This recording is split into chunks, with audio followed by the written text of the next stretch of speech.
कश्मीर में पाक का नया आतंकी चेहरा आया सामने। आतंकी संगठन टीआरएफ ने की बीजेपी नेताओं की हत्या। जम्मू कश्मीर में सुरक्षा बलों को मिली बड़ी कामयाबी। भारी मात्रा में हथियार गोला बारूद बरामद। राजौरी जिले में सुरक्षा बलों ने आतंकी ठिकाने का पर्दाफाश किया। फास्ट ट्रैक कोर्ट में होगी निकिता मर्डर केस की सुनवाई। हरियाणा के गृह मंत्री ने ट्वीट कर कहा कि किसी की दबंगई नहीं चलने दूंगा। पुलिस को जल्द चार्जशीट पेश करने की हिदायत दी गई।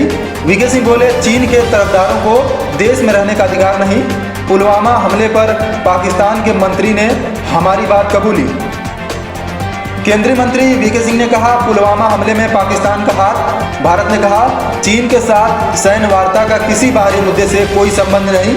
दोनों देश अपने अपने सैनिक वापस भेजने पर सहमत। भारत अमेरिका के बीच कई महत्वपूर्ण रक्षा सौदों पर हुए हस्ताक्षर। यूपी के नेशनल पार्क व सफारी सेनानियों के लिए 1 नवंबर से खुलेंगे।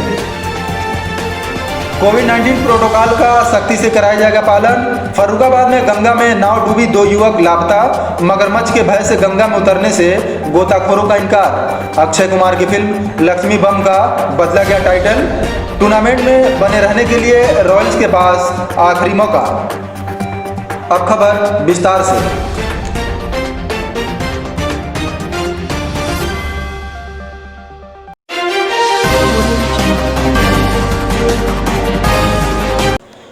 जम्मू कश्मीर के कुलगाम जिले में गुरुवार देर शाम आतंकवादियों द्वारा भारतीय जनता पार्टी के 3 कार्यकर्ताओं की नृशंस हत्या कर दी गई। कुलगाम जिले के वाई के पोरा इलाके में भाजपा नेताओं फिदा हुसैन, उमर हाजम एवं उमर राशिद बेग की आतंकवादियों ने गोली मारकर हत्या कर दी थी।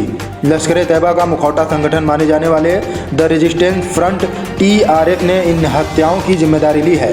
पहली बार यह नाम सामने आया है। घाटी में आतंक फैलाने की जिम्मेदारी लेने वाला यह नया आतंकी संगठन द रेजिस्टेंस फ्रंट टीआरएफ दरअसल उस वक्त अपने अस्तित्व में आया जब भारत सरकार ने जम्मू कश्मीर से आर्टिकल 370 को हटाया और राज्य को 2 केंद्र शासित प्रदेशों जम्मू कश्मीर और लद्दाख के रूप में बांट दिया।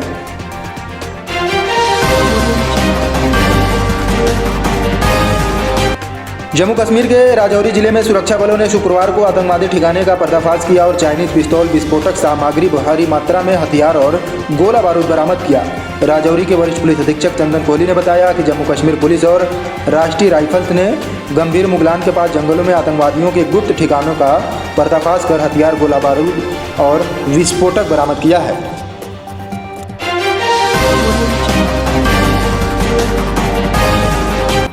हरियाणा के गृह मंत्री अनिल विज ने कहा कि बल्लभगढ़ में हुए निकिता हत्याकांड मामले में वो किसी की दबंगई नहीं चलने देंगे। इसके साथ ही विज ने कहा कि इस मामले के आरोपियों के खिलाफ फास्ट ट्रैक कोर्ट में सुनवाई होगी। उन्होंने ये भी कहा कि पुलिस को जल्द से जल्द इस मामले में अदालत में चार्जशीट पेश करने का निर्देश दिया गया है। उन्होंने कहा कि 2 साल पहले कांग्रेस के नेताओं के प्रभाव से पुलिस ने परिवारों का समझौता करवा दिया था, लेकिन अब वो ऐसी दबंगई होने नहीं देंगे। अनिल विज ने कहा कि हत्यारे को जुर्म कबूल है। इससे पहले उन्होंने एक ट्वीट में कहा था, निकिता हत्याकांड की सुनवाई फास्ट ट्रैक कोर्ट के करवाई जाएगी ताकि दिन प्रतिदिन सुनवाई हो सके और आरोपियों को शीघ्र सजा दिलवाई जा सके। फरीदाबाद पुलिस को जल्द से जल्द चार्जशीट कोर्ट में पेश करने की हिदायत दी गई है।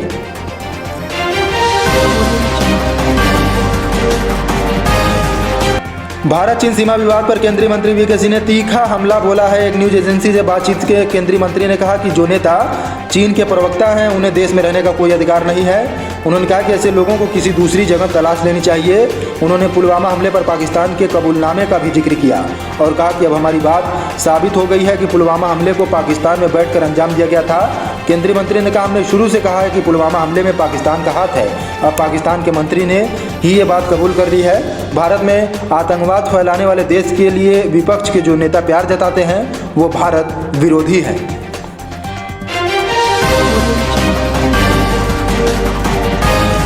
भारत ने चीन के साथ चल रहे विवाद को सुलझाने के लिए हो रही सैन्य वार्ता पर बयान जारी करते हुए कहा कि सैन्य वार्ता किसी भी बाहरी मुद्दे से कोई संबंध नहीं है।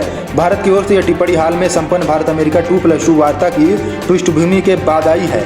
बता दें कि दोनों देशों के बीच हुई वार्ता में पूर्वी लद्दाख और हिंद प्रशांत क्षेत्र में चीन की सैन्य आक्रामकता पर चर्चा हुई और कई महत्वपूर्ण रणनीतिक रक्षा समझौते पर हस्ताक्षर हुए हैं। विदेश मंत्रालय के प्रवक्ता अनुराग श्रीवास्तव ने चीन के साथ कोर कमांडर स्तर की वार्ता के बारे में बताते हुए कहा कि दोनों पक्ष सैन्य और राजनयिक माध्यमों से बातचीत जारी रखने और अपने अपने सैनिकों को वापस भेजने पर सहमत हो गए हैं। अनुराग श्रीवास्तव ने बताया कि बातचीत के अगले दौर के संबंध में जो भी जानकारी हमें मिलेगी हम अवगत कराते रहेंगे।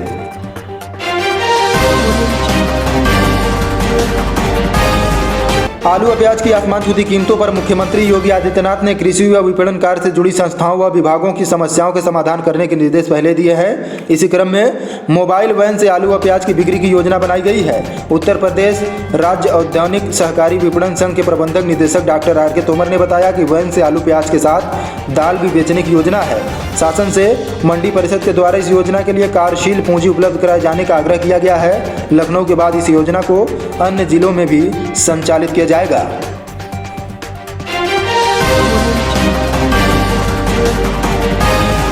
उत्तर प्रदेश के नेशनल पार्क और सफारी सैलानियों के लिए 1 नवंबर से खुल जाएंगे। सभी स्थानों पर कोविड-19 प्रोटोकॉल का सख्ती से पालन करने के निर्देश दिए गए हैं। 65 वर्ष से अधिक उम्र के बुजुर्ग व 10 साल से छोटे बच्चों को प्रवेश नहीं दिया जाएगा।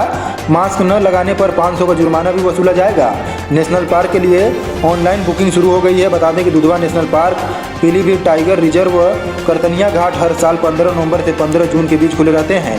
चूँकि इस बार कोरोना संक्रमण के कारण पार्क मार्च से ही बंद कर दिए गए थे।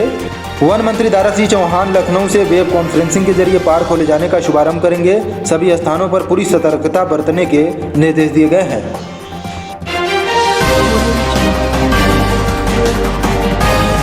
यूपी के फर्रुखाबाद जिले में गंगा नदी पार कर खेत देखने जा रहे 3 युवक गंगा में नाव पलटने से डूब गए। इनमें से एक युवक को बचा लिया गया जबकि 2 युवकों का सुराग नहीं लग सका। घटनास्थल के पास नदी तट पर मगरमच्छ के देखे जाने से स्थानीय लोग और गोताखोर दहशत में आ गए और फिर नदी में उतरने से बचने लगे। स्थानीय लोगों में घटना की सूचना के बावजूद प्रशासन की ओर से कोई मदद मुहैया न कराए जाने को लेकर गुस्सा दिखा। गंगा में डूबा नाव निकाली गई है जबकि लापता 2 युवकों के नाम मिलने से उनके परिजनों में कोहराम मचा हुआ है। बड़ी संख्या में लोग नदी के किनारे जमा है। यह हादसा फर्रुखाबाद के मऊ दरवाजा थाना क्षेत्र के अंतर्गत पंखियन की मुड़ैया के निकट हुआ है।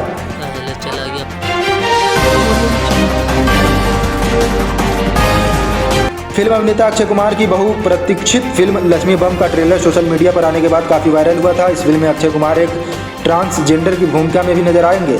आज फिल्म के निर्देशक राघव लॉरेंस सेंसर सर्टिफिकेट के लिए गए थे। इस मौके पर CBFC के साथ हुई चर्चा के बाद यह निर्णय लिया गया कि दर्शकों की भावनाओं को ध्यान में रखते हुए फिल्म के निर्माता शबीना खान, तुषार कपूर और अक्षय कुमार ने टाइटल लक्ष्मी करने का निर्णय लिया है।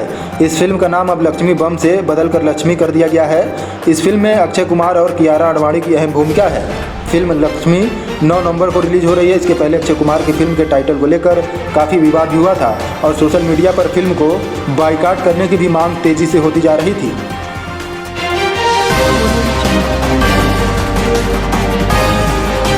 IPL के 13वें सीजन का 50वां मैच किंग्स 11 पंजाब और राजस्थान रॉयल्स के बीच खेला जाएगा। राजस्थान के लिए मैच एलिमिनेटर की तरह है। अगर स्मिथ की टीम यह मैच हारती है तो उनके लिए प्लेऑफ के दरवाजे बंद हो जाएंगे और वह चेन्नई के बाद टूर्नामेंट से बाहर होने वाली दूसरी टीम बन जाएगी। वहीं पंजाब सीजन की 7वीं जीत दर्ज कर पॉइंट टेबल में 4थे स्थान पर बरकरार रहना चाहेगी। पंजाब के खिलाफ ही राजस्थान ने IPL का सबसे बड़ा टारगेट चेज किया था। शारजाह में खेले गए सीजन के 9वें मैच में पंजाब ने पहले बल्लेबाजी करते हुए 2 विकेट पर 223 रन बनाए थे। जवाब में राहुल तेवतिया की ताबड़तोड़ पारी की बदौलत राजस्थान ने 3 बॉल शेष रहते ही 6 विकेट खोकर मैच जीत लिया था। पॉइंट टेबल की बात करें तो पंजाब 12 पॉइंट के साथ 4थे स्थान पर, राजस्थान 10 पॉइंट के साथ 7वें स्थान पर बनी है। इस बुलेटिन में बस इतना ही। कल फिर हाजिर होंगे नई खबरों के साथ। हमारे साथ जुड़े रहने के लिए हमारे फेसबुक पेज को लाइक करें, यूट्यूब चैनल को सब्सक्राइब करें और अधिक खबरों के लिए हमारी वेबसाइट www.tejaskhbar.com पर जाएं।